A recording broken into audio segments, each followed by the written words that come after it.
सबको पोखता है, सबकी प्रतिपालना करता है। सबन का सेवक स्वामी, सबका सेवक भी और स्वामी भी। सेवक कैसे है कि परमात्मा हर समय, देखो कब कब अभी रात हुई, रात से अपने आप दिन हो जाएगा, ये कौन प्रतिपालना है? सेवक है परमात्मा। सेवक है अपने आप, जब जिसकी आवश्यकता होती है वो फसल उगा देता है अपने आप, अपने लिए वो उस मौसम के अकॉर्डिंग सारा सामान रख देता है। कितने आश्चर्य की बात है। सर्दी थी तो सारा सर्दी के अनुसार अपने लिए सारी फसल उगा दी, सारा भोजन उसके अनुसार। अपनी ताकत है, अपनी ताकत है, और गरीब को गरीब के अनुसार, अमीर को अमीर के अनुसार। पैसा महापुरुष हमारे हैं कि सब उसको अपने आप ही, गाजर टमाटर, ये एप्पल, एप्पल भी इनकी बराबरी नहीं कर सकता। मतलब ऐसी चीजें देता है परमात्मा। तो सबका सेवक है, सबकी रक्षा करने वाला, सबकी सेवा करता है। उनको उठाते रहो बीच में। महापुरुष हमारे सबकी सेवा करने वाला है और स्वामी भी है। और स्वामी भी है, स्वामी है यानी कि वो अपना मालिक है, वो अपना मालिक है, वो अपना पति है। तो परमात्मा सबका सेवक भी है, सबका स्वामी भी है। करुणामय करतार, वो करुणामय है, वो सब पे करुणा करने वाला है। वो करतार है, कर्म सब दूर निवारे, सारे कर्मों का दूर निवारण करने वाला है। बाकी तो जीव कर्मों का भरा हुआ है, अपन सब कर्मी जीव हैं। परमात्मा है जो सबके कर्म को दूर करता है। कर्म सब दूर निवारे, भक्त बिछलता बिड़द भक्त तत्काल उधारे। भक्त विसल, परमात्मा का स्वरूप ही है भक्त वत्सल। परमात्मा किसके वश में है? तो परमात्मा भक्त के वश में है। परमात्मा जो भक्त कहता है तो अपने सारे कायदे कानून नियम और सबको दिए वरदान भी तोड़ देता है भगत के लिए। वो भक्त के लिए सब कुछ करता है। भक्त वत्सल है, वो भक्त वत्सल है। उसने अपने सारे वरदान तोड़ दिए। जिसको भी वरदान दिए थे वो वरदान का उन्होंने परवाह नहीं करी कि लोग मेरे को क्या कहेंगे कि तुमने ऐसा करा, अपनी जुबान से पलट गए। भक्त के लिए कुछ भी करने को तैयार है। ये परमात्मा का स्वरूप है। परमात्मा भक्त वत्सल है। पर भक्त विछलता बिड़त, ऐसा उनका बाना है। भक्त तत्काल उद्धार है। यदि भक्त वंदन उनका करता है तो उसको तत्काल उसका उद्धार करते हैं, वहां देरी नहीं करते हैं, वहां देरी नहीं करते हैं, तत्काल उसको मुक्त करते हैं।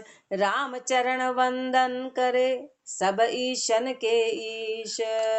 परमात्मा का वंदन करते हैं गुरुदेव, जो सारे ईशों का ईश है, सब भगवानों का भगवान, सबसे ऊंचा वो परमात्मा जिसको बार बार वंदन है। जग पालक तुम जगत गुरु, जग जीवन जगदीश। महापुरुषों ने जो विनती लिखी है ना, वैसे साधारण नहीं लिखी। अपन तो इसको इतने साधारण में बोल जाते। असाधारण विनती है कि उन्होंने पहले इसका अनुभव किया, इसके दीदार किए, इसके दर्शन किए, इसका अनुभव करके फिर अपन तो यूं विनती आदि नींद में बोली, आदि पढ़ती, आदि हिलते डोलते कर रही, जो बोली पर अपन हाथ भी नहीं जोड़ सकते विनती में। अपनी ताकत देखो कि अपन आके बस फसर के बैठ जाते हैं। अपन मगर उसको ढंग से भी विनती नहीं करते। अपने को विनती करना आए, फसरे बैठ गए, फेले करे ये। अब वहां कितना अनुभव किया होगा महापुरुषों ने, कितने कितने उसमें तपस्या करके, कितनी भजन साधना करके ये परमात्मा का, गुरु का, संतों का अनुभव किया, और फिर इस विनती को अपने को फरमाया। और अपने में तो विनती करने के लगे, उन्होंने लिख दी कि भैया तुम पढ़ लो, उसमें भी अपने में लखन नहीं आ रहा। इसमें भी अपने में विनती करने के लखन, बस बोलना एक रटा रटा। जैसे गीत गाने नहीं जाते हैं अपन कि वाह सब मुंह हिला रहे, अपन भी मुंह हिला रहे, गीत गाने गए, बोले वाह ठीक है, उपस्थिति देनी है, ऐसे अपन उपस्थिति पूरी। अब महापुरुषों ने कई बार ऐसे शब्द मुझे अंदर टच करते हैं कि पर कितना उन्होंने अनुभव किया होगा। ये सब अनुभव की बातें हैं। अपन ने वो अनुभव, अपन उसकी कल्पना भी नहीं कर सकते। ऐसा महापुरुषों ने उसका अनुभव करके फिर ये शब्द फरमाए। ये शब्द कोई साधारण नहीं है। जग पालक तुम जगत गुरु, आप जग पालक हो, आप जगत गुरु हो, जग जीवन जगदीश। आप इस संसार का जीवन हो, जग जीवन हो, पूरे संसार का जीवन आप ही हो। जीवन कैसे कि अभी अपन बैठे और राम जी निकल जाए तो फिर क्या रहा। अभी राम जी निकल गए और अभी है, तो आप इस एक जग का जीवन हो। राम जी के बिना कुछ नहीं है। जगदीश हो, इस संसार के ईश हो, इस संसार के परमात्मा हो। आनंद घन सुख राश्चिदानंद कहिए स्वामी, निरालंब निरलेप अकल हरि अंतरयामी। वार पार नहीं कोण विधि करिए सेवा, वार पार मद नाही कोण विधि करिए सेवा। नहीं निराकार आकार अजन्मा अविगत देवा, राम चरण वंदन करे अल अखंडित नूर। सूक्ष्म स्थूल खाली नहीं रया सकल भरपूर। आनंद घन सुख राश, परमात्मा आनंद रूपी घन है। घन क्या करते हैं? बारिश करते हैं, चारों ओर खुशहाली ला देते हैं। तो परमात्मा वो आनंद रूपी बादल है, जो आनंद ही आनंद बरसाने वाले हैं। सुख राश, सबको सुख प्रदान करने वाले हैं। चिदानंद, जिसका चित्त आनंद से भरा उसको चिदानंद कहते हैं, जो आनंद स्वरूप है, जो आनंद स्वरूप है। और जीव भी परमात्मा का अंश है, इसलिए हर जगह आनंद चाहता है। पर अपन आनंद का अपन खाने में, पीने में, संसार की मौज में, बाहर हर चीज में अपन अच्छा तो चाहते हैं, क्योंकि अपना स्वभाव वही है, अपना स्वभाव वही है कि हर चीज में आनंद खोजना। क्यों? क्योंकि अपन उसका ही अंश है भाई, पिता के गुण अपने में है, पिता के गुण अपने में समाये, बस पर अपनी दिशा गलत है। अपनी दिशा गलत है कि अपन बाहर आनंद खोज रहे हैं, अपन बाहर आनंद। अपन 24 घंटे कौन दुख चाहता है? सभी सुख चाहते हैं, सभी आनंद चाहते हैं। आज का दिन बड़ा आनंद में बीता, दुख में बीता हो तो वो हुआ, आज का दिन तो बहुत बुरा, बाकी तो सब आनंद चाहते हैं, हर चीज में आनंद चाहते हैं। तो महापुरुष हमारे आनंद क्यों? क्योंकि हम उसी का अंश है, वो चिदानंद है, जिसका चित्त आनंद से भरा है। बस हमारी दिशा गलत है, अपन बाहर आनंद चाह रहे हैं, झूठी चीजों में आनंद चाह रहे हैं। तो परमात्मा आनंद स्वरूप है कहिए स्वामी। वो ऐसा स्वामी है निरालंब निरलेप, बिना आलंब का है, यानी उसको किसी सहायता की आवश्यकता नहीं है, उसको किसी आधार की आवश्यकता नहीं है। वो निरालंब है, वो निर्लेप है, वो किसी में लिपायमान नहीं है।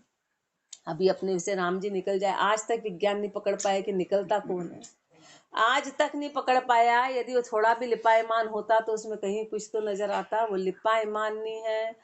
वो होते हुए भी सब में, पर लिपायमान नहीं है, अकड़ है, जो कड़ता नहीं है, जो खत्म नहीं होता है। हरि अंतर्यामी, सब बाहर है। बाहर को तो अपन बातें बना बना के कह सकते हैं, अपन रोज दिन में हजारों झूठ बोलते हैं, किसी को क्या मन में कुछ है बोलते क्या है, कुछ है, लेकिन परमात्मा से कुछ नहीं छुपता। वो अंतर्यामी है, वो अंतर्यामी, वो अंदर की गति को सब जानता है। अभी अपन यहाँ बैठे और अपने अंदर क्या चल रहा है वो जान रहा है। बाकी तो अपन बाहर ऐसा शो कर सकते हैं कि हम भजन कर रहे हैं, कि हम ये बातें नहीं कर रहे हैं, कि हम वो नहीं कर रहे हैं, और अंदर के सारे तूफान वो सब जानता है कि इसके अंदर क्या चल रहा है, इसके अंदर क्या चल रहा है। वो अंतर्यामी है, हरि अंतर्यामी।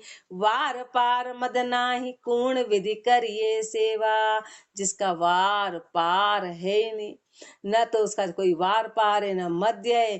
कोण विधि करिए सेवा, कैसे आपकी सेवा करें, आपकी सेवा कैसे करें, कैसे आपका वंदन करें, कैसे आपके लिए कुछ करें। नहीं निराकार आकार अजन्मा अविगत देवा, नहीं निराकार। सब बोलते हैं कि परमात्मा का आकार नहीं, वो निराकार है, तो बताओ वो तो सब में समाया है। वो नहीं हो तो अपना आकार होता ही कैसे, वो नहीं हो तो अपन गर्भ से आते कैसे, गर्भ में भी से तो आकार देने वाला तो निराकार। तो वो न तो निराकार है, और यदि आकार में होता तो फिर वहां फिर तो मरता, जन्मता। तो न तो वो मरता है, न वो जन्मता है। तो बताओ फिर आकार कैसे हुआ, आकार कैसे हुआ? आकार तो यहीं का यहीं जला दिया जाता है। और निराकार होता तो फिर ये तो सब में विराजमान है, अपना शरीर इसीलिए चल रहा है। तो न तो वो निराकार है, न आकार है, वो अजन्मा है। वो अजन्मा है, अविगत है, जिसका कोई जन्म नहीं होता है, अविगत, जिसकी गति को कोई जान नहीं सकता, ऐसा देव है, ऐसा परमात्मा है। नहीं निराकार आकार अजन्मा अविगत देवा, राम चरण वंदन करे। ऐसे महापुरुष बार बार परमात्मा की वंदना करते हैं। अल अखंडित नूर, जो अल है, जो अलय, जिसको पकड़ा नहीं जा सकता, जिसको देखा नहीं जा सकता, वो अखंडित है, जो कभी खंडित नहीं होता, जो कभी समाप्त नहीं होता है, वो अखंडित नूर है। सूक्ष्म स्थूल खाली नहीं। महापुरुष और हमारे चाहे सूक्ष्म से सूक्ष्म हो, चींटी से भी बारीक जो कीटाणु परमाणु अपने को दिखाई नहीं देते हैं, उसमें उसमें भी वो समाया। स्थूल यानी हाथी में, पहाड़ों में, बाहर बड़े से बड़ा और बारीक से बारीक, जो खाली आंखों से देखा नहीं जा सकता, वो बारीक से बारीक और बड़े से बड़ा खाली नहीं। उसके बिना कुछ भी खाली नहीं है। रया सकल भरपूर, वो सकल है, वो भरपूर है, वो सब में समाया हुआ है, वो भरपूर है। नमो नमो पर ब्रह्म, नमो न केवल राया। नमो नमो, नमस्कार है, नमस्कार है उस पर ब्रह्म को, उस पर ब्रह्म को। नमो न केवल राया, वह न केवल है, उस परमात्मा, उस राजा को, जो इस सृष्टि का मालिक है, इस सृष्टि का राजा है, उसको बार बार वंदन है। नमो अभंग, वो अभंग है। असंग, जो असंग है, जिसको किसी प्रकार के संग की आवश्यकता नहीं, वो असंग है, वो अपने आप में एक है, अपने आप में पूर्ण है। तो उस अभंग को, उस असंग को नमस्कार है। नहीं कहूँ गया न आया, पूरी सृष्टि आती है और जाती, न तो वो आता है न वो जाता है, वो यथा स्थित है, वो यथा स्थित है, न आया न गया, वो तो अपने स्थान पर स्थित है। नमो अलेप अछेप, नहीं कोई कर्म न काया। नमो अलेप, नमस्कार है उस अलेप को, जो किसी में लिपायमान नहीं है। अछेप है, जो किसी में है नहीं। नहीं कोई कर्म न काया, न तो किसी कर्म बंधन में है, न उसका किसी प्रकार का कोई शरीर, न उसका, क्योंकि शरीर में आने के बाद कर्म हो जाते हैं। सारे अवतार अपने को यही बताने आए थे कि जब भी शरीर आता है तो शरीर कर्मों से, चाहे वो सतोगुण के हो। राम जी ने सतोगुण में बाली को मारा, पर उसका बदला चुकाना पड़ा। उन्होंने जो भी सतोगुण में भी कर्म किए, सबके भले के लिए किए, पर उसके बदले तो चुकाने ही पड़े। इसलिए काया, शरीर जब धारण होता है तो महापुरुष और मारे कि उसमें कर्म बंधन होता है, इसलिए शरीर धारण नहीं करता है, तो शरीर से परे। शरीर की तो सीमाएं हैं, शरीर की लिमिटेशन है, शरीर की तो एक मर्यादा है कि उसके अंदर ही रहना पड़ेगा, और उसके अकॉर्डिंग अपन जहाँ आया है वो जीव, उसका फिर वो कर्म करना ही पड़ता है, और उस कर्म में बिना पाप हुए काम होते ही नहीं। चाहे अपन श्वास भी ले रहे हैं तो भी उसमें कर्म है, तो भी उसमें हत्या है, तो भी उसमें पाप है, पुण्य भी है पाप भी है, दोनों बातें समाई है। इसलिए परमात्मा कोई शरीर धारण नहीं करता है। नमो अमाप अथाप, नहीं कोई पार न पाया। नमो अमाप, वो अमाप है, जिसको मापा नहीं जा सकता है कि अपन बता दे कि इतना इतना बड़ा है, इतना ऊंचा है, इतना नीचा है, हमने नाप लिया, उसको नापा नहीं जा सकता है। अथाप है, जिसको थापा नहीं जा सकता है कि अपन ने बना के ताक में बिठा दिया, वो तो सर्वव्यापी है, जिसको थापा नहीं जा सकता है, कोई आकार नहीं दिया जा सकता है। नहीं कोई पार न पाया, न तो उसका कोई आज तक पार पा पाया, उसका पार कोई नहीं पा पाया। शिव सनकादिक शेष लूं, रटत न पावे अंत। शिव जी, सनकादिक जी, शेषनाग जी, ये 24-24 घंटे और 2000 जीवा से शेष जी रट रहे हैं। शिव जी जिनके जन्म का कोई वार पार नहीं है, ऐसे ऐसे महापुरुष रटते रटते रटते वो भी इसका अंत नहीं पा पाए।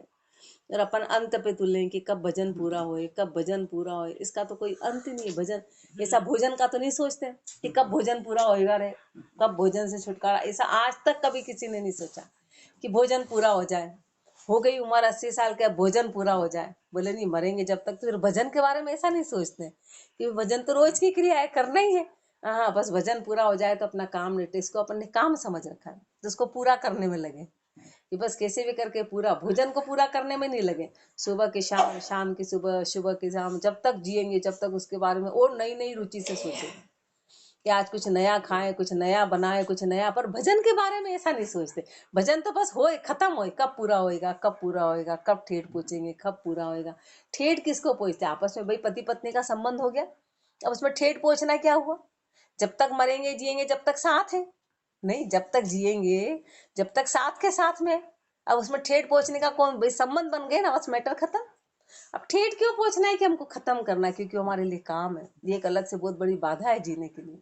भजन अपने लिए कि कौन उसके लिए समय देना पड़ता है, इसलिए अपन उसको खत्म करना चाहते कि खत्म हो जाए।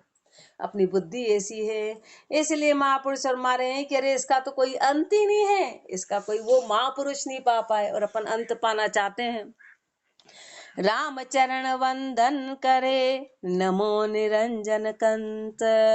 उस निरंजन कंत, निरंजन जिसको खाली आंखों से देखा नहीं जा सकता, वो कंत, वो पति, वो परमात्मा, उसको महापुरुष बार बार वंदन करते। अपन वंदन, अपना वंदन झूठा है।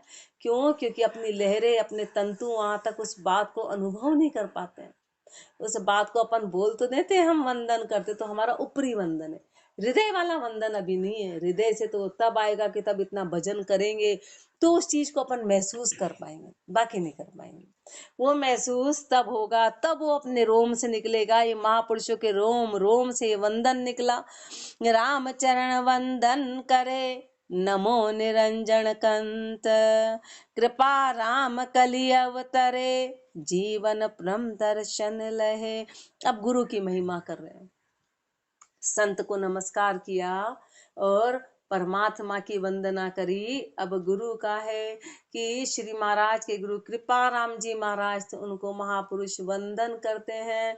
कृपा राम कलि अवतरे, ऐसे गुरु कलयुग में अवतरण लेकर आए, इस धरती पर पधारे।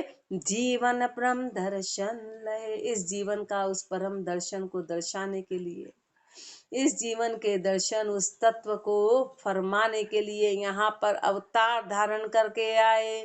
जनक राय समझान लिप्त हो वे कहु नाही। अब महापुरुष अपने गुरु की तुलना कर रहे हैं कि मेरे गुरु कैसे हैं, तो मेरे गुरु राजा जनक के जैसे हैं, जो कभी कहीं पर लिपायमान नहीं हुए।